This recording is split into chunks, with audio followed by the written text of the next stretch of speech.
आइए हम एक और प्रक्रिया प्रकाश श्वसन को जानने का प्रयत्न करते हैं, जो C3 एवं C4 पौधों में महत्वपूर्ण अंतर करती है। और वो महत्वपूर्ण अंतर क्या है कि C4 प्लांट में फोटो रेस्पिरेशन नहीं होता है, C3 प्लांट में होता है। यह महत्वपूर्ण अंतर है। प्रकाश श्वसन को समझने के लिए कि आप प्रकाश श्वसन समझें, इसके लिए हमें केल्विन के प्रथम चरण अर्थात CO2 के स्थिरीकरण के पहले चरण के विषय में कुछ अधिक जानकारी करनी होगी। आपको थोड़ी और जानकारी लेनी होगी, क्योंकि यहां पे क्या होता है, देखो यहां पे जो नॉर्मली अभिक्रिया हो रही थी, वहां पे क्या हो रही थी, यह वह अभिक्रिया है जहां RuBP कार्बन डाइऑक्साइड से जुड़कर 3 PGA के 2 अणुओं का गठन करता है। कब? जब एक एंजाइम रिबुलोज यहां पे ऑक्सीजनेज के द्वारा उत्प्रेरित होता है। जब यह प्रक्रिया चल रही है C3 प्लांट में, तो यहां पे 2 मॉलिक्यूल बन रहे हैं। ये वही प्रोसेस है, ये वही प्रक्रिया है जो हमने C3 प्लांट के अंदर पढ़ा था। ये कुछ नया नहीं है। C3 प्लांट के अंदर जब हमने कार्बोक्सिलेशन पढ़ा था, वो कार्बोक्सिलेशन प्रोसेस की बात कर रहे हैं। क्या पढ़ाया इन्होंने यहां पे, क्या बताया है, कार्बोक्सिलेशन का। और ये कार्बोक्सिलेशन से प्रोडक्ट क्या बना था, उत्पाद क्या बना था, हमें पता है। उत्पाद बना था 2 मॉलिक्यूल 3 PGA का। रुबिस्को नामक एंजाइम विश्व में सबसे ज्यादा प्रचुर एंजाइम है। ये बहुत अच्छा सवाल है भैया कि इस दुनिया में सबसे ज्यादा पाया जाने वाला प्रोटीन या एंजाइम कौन सा है, रुबिस्को। बहुत इजी सा सवाल है।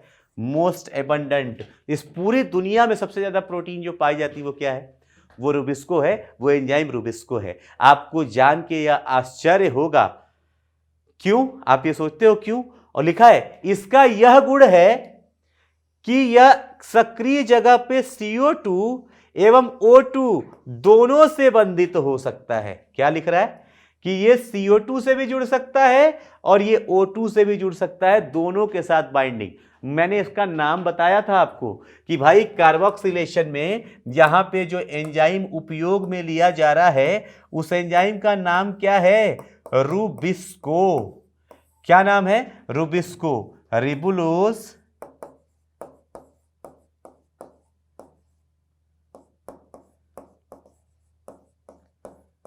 Biphosphate, ribulose biphosphate carboxylase oxygenase. याद करिए मैंने पढ़ाया था कि ये एक ऐसा एंजाइम है, ये एक ऐसा एंजाइम है जिसके पास दोनों एक्टिविटी दिखाने की क्षमता है। ये कार्बन डाइऑक्साइड से भी जुड़ सकता है, ये ऑक्सीजन से भी जुड़ सकता है। और हमने ये भी समझा था, और मैंने बहुत अच्छे से समझाया था कि अगर आप चाहते हो कि कार्बोक्सिलेज एक्टिविटी हो तो सीधी सी बात है ये दोनों से जुड़ सकता है, लेकिन कब, ये देखता है कि आसपास कौन है, मौका परस्त है। ये क्या है, मौका परस्त। समझ लो, मेरी बात समझ लो।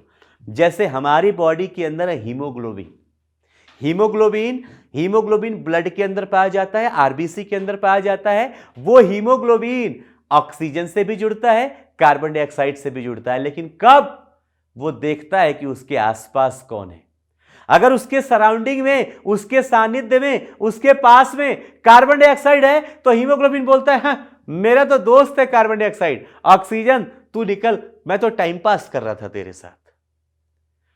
फिर थोड़ी देर बाद घूमते घूमते शरीर में वो हीमोग्लोबिन जब ऑक्सीजन के पास जाता है, देखता है यहां पे तो ऑक्सीजन ही ऑक्सीजन है, तो वो कहता है कार्बन डाइऑक्साइड को, अरे यार वो ना मैंने गलत बोल दिया था, मेरा दोस्त तो ऑक्सीजन है, मैं तुम्हारे साथ टाइम पास कर रहा था, मुझे अब ये रियलाइज हुआ, तुम निकलो। और पूरे दिन भर वो यही करता रहता है।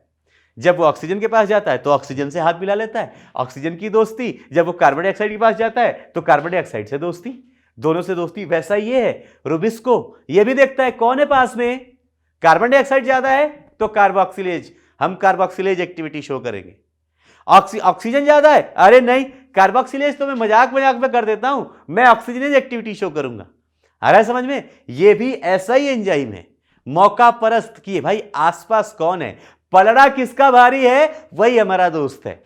ऐसी नेचर है इसका। तो देखो बोला है कि आपने कभी ये सोचा कि इसलिए इसीलिए इसको रूबिस्को बोलते हैं। रूबिस्को में जो लास्ट में CO आता है वो क्या दिखाता है, इसकी एक्टिविटी कि ये कार्बोक्सिलेज भी करेगा, ये ऑक्सीजनेज भी करेगा।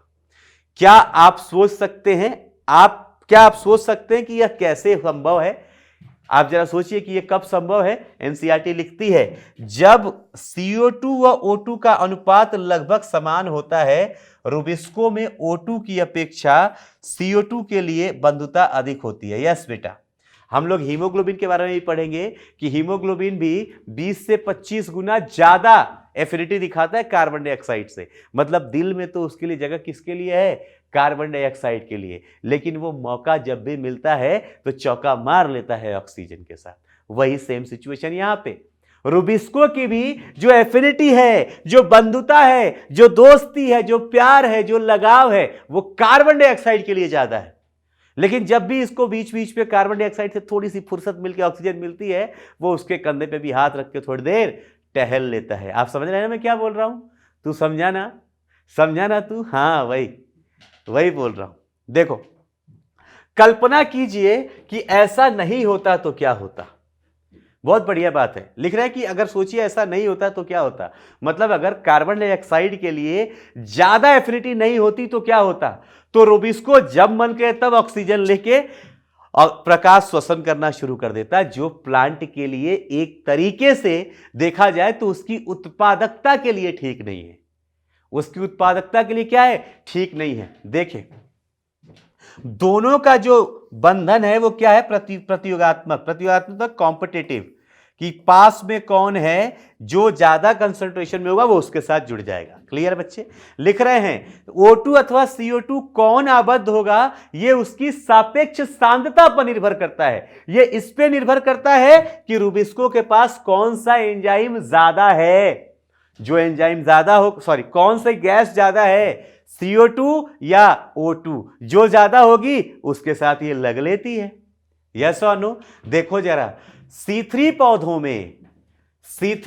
में कुछ O2 रूबिस्को से बंधित होती है अथवा CO2 का यौगिकीकरण कम हो जाता है। सीधी सी बात है ना।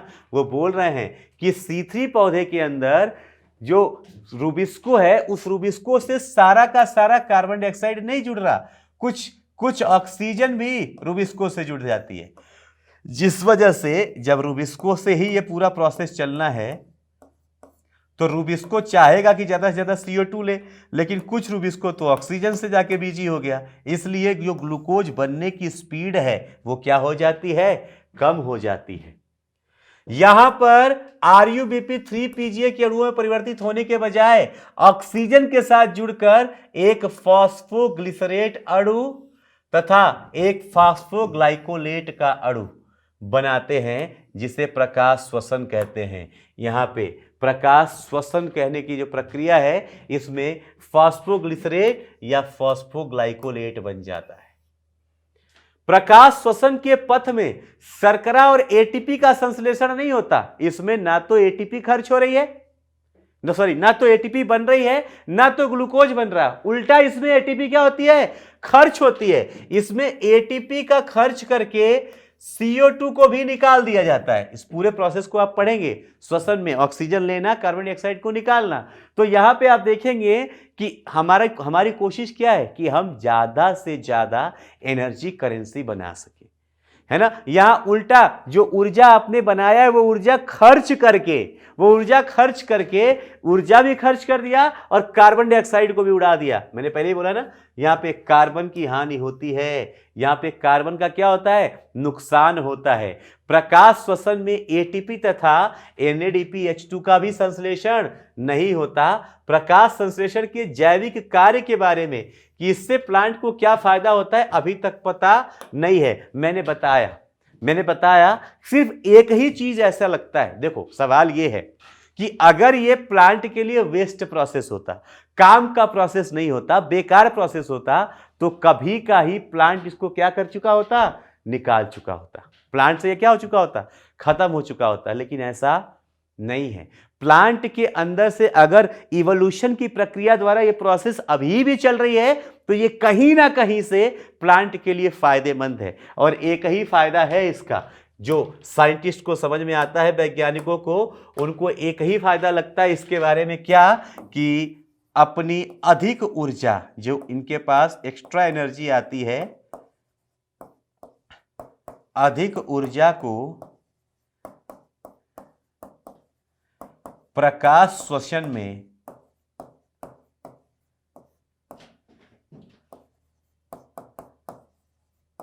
खर्च करके, कि ये क्या करते हैं, अपनी अधिक ऊर्जा को प्रकाश श्वसन में खर्च करके, एक्स्ट्रा एनर्जी जो है उसको प्रकाश श्वसन में खर्च करके क्या करते हैं, प्रकाश श्वसन में खर्च करके अपने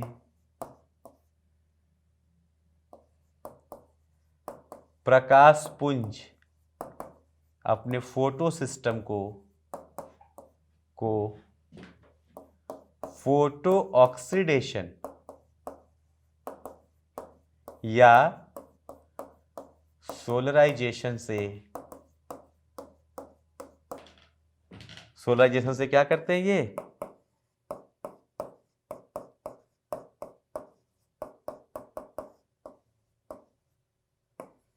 सोलराइजेशन से क्या करते हैं, बचा लेते हैं। यही एक फायदा है।